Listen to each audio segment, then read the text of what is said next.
The Devourer in the Woods. The first scream tore through the trees like a knife through flesh. It was high-pitched, raw, filled with the kind of agony that only comes from something unthinkable. Birds exploded from the trees, flapping wildly into the sky. The campers barely had time to react before the second scream followed. This time it was cut off midway, choked into a horrible, wet gurgle.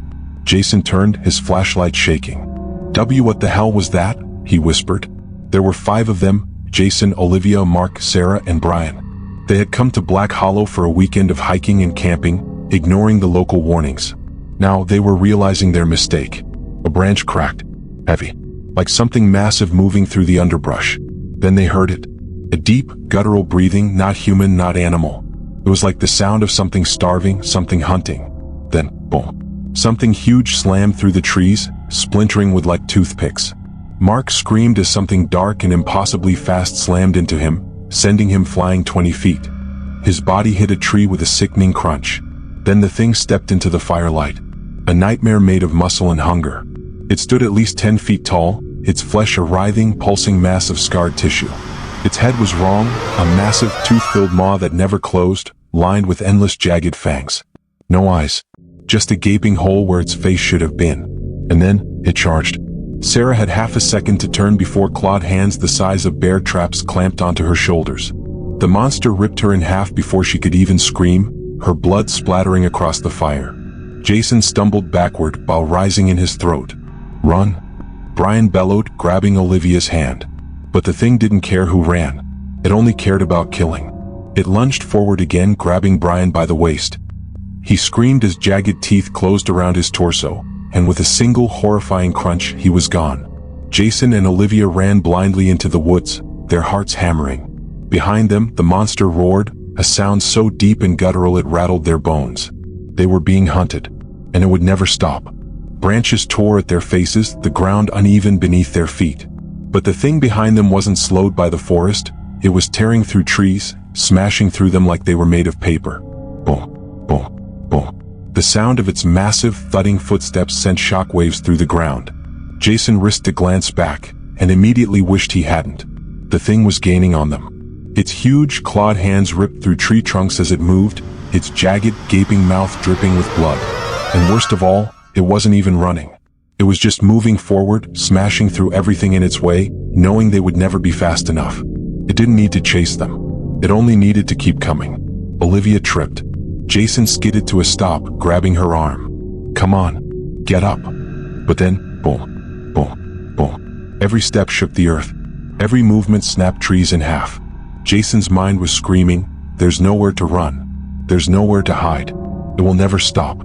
Then a shriek. Olivia stumbled. Her foot caught in the roots and she fell hard, her ankle twisting at an unnatural angle. Jason skidded to a stop.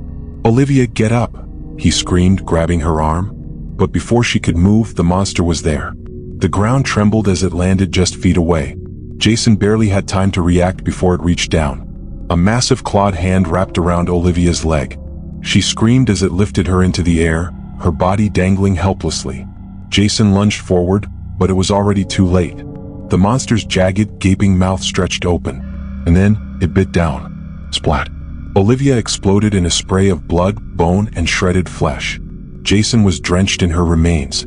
Her headless, mangled torso dropped to the ground with a sickening thud. Jason's mind snapped. He staggered back, his body shaking uncontrollably. His best friend had just been ripped apart like meat. The monster turned toward him. Blood dripped from its gaping mouth. Jason knew he was next. Jason ran. His mind was gone, shattered by the horror he had just seen.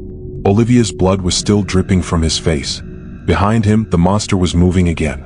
Boom, boom, boom. The trees collapsed like matchsticks. The ground shook beneath its weight. Jason knew it would never stop. He was going to die.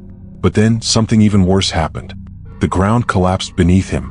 Jason screamed as he tumbled down, down, down, crashing through a network of rotting roots and hollowed-out tunnels. He hit the ground hard, his bones screaming in pain. For a moment, everything was silent. Then, a sound. A wet, slithering noise. Jason's breath caught in his throat. Something was moving in the dark. Not the monster. Something else. And then he saw them. The bodies. Hundreds of them. Rotting. Twisting. Still alive. Their faces were frozen in agony, their mouths opening and closing in silent screams. Their flesh wasn't decaying naturally. It was melting. Jason gagged. That's when he saw the tendrils. They were growing out of the bodies. Long black veins pulsing and writhing like living roots. They twitched toward him. Jason tried to move, but something grabbed his leg. One of the bodies lurched forward, its rotting hands clawing at his skin. Jason screamed as more of them began to move. They were still alive. Trapped. And they were changing. Becoming something else. And Jason realized the truth. The monster wasn't just killing people. It was creating something worse. It was spreading. Jason's screams echoed through the tunnels. Jason thrashed against the grasping hands, but they were too strong. The half-dead things moaned, their melted faces twitching, their flesh dripping like wax. Their veins pulsed, black and rotten, as if something inside them was still growing. Jason screamed as one of the tendrils shot out, piercing into his arm. Agony. It was burning him from the inside. His veins turned black, spreading like spiderweb cracks under his skin. Something crawled inside him. Something alive. Jason convulsed, his body twitching violently. And then, the monster slammed into the trees behind them, sending a shockwave through the air. Wood and dirt exploded in every direction. Jason and Olivia were thrown off their feet, landing hard. Jason gasped, pain shooting through his ribs. Olivia was coughing, struggling to get up, and then it was there, towering over them. The gaping mouth stretched wider, its jagged teeth twitching, hungry. Blood still dripped from its last victim. It was so close now, Jason could hear the sick, wet sound of its breathing. This was it. It was going to kill them. Don't forget to like and subscribe and watch out for the next.